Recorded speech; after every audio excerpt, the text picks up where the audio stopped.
Because she was armed with tireless persistence, Mrs. Townsend's efforts resulted in the passage of Chapter 837 of the Law of 1896, which authorized the city to entrust the house to the National Society of Colonial Dames in the state of New York.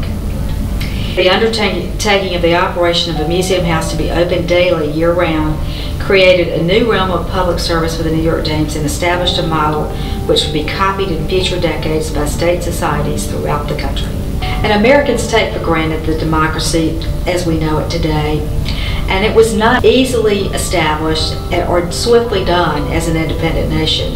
But this is the story we think we know, but it's really not the history.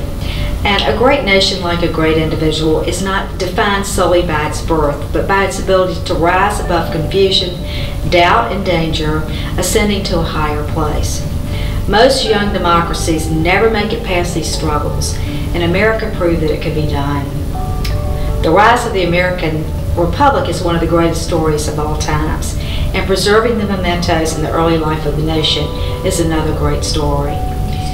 This is the seat of one of the first and most successful preservation groups in our nation's history. The founders of the NSCDA and those who have followed in their footsteps demonstrated courage, commitment, and sacrifice when they bought this house and began to preach a message of preservation that is now spread across the country. The story of the house would not be complete without their stories. The NSCDA has proved to be the most famous and longest lasting of this house. For preservation to survive and expand in our country, it must, like a young republic, have a committed army, a clear mission, and a place to call home.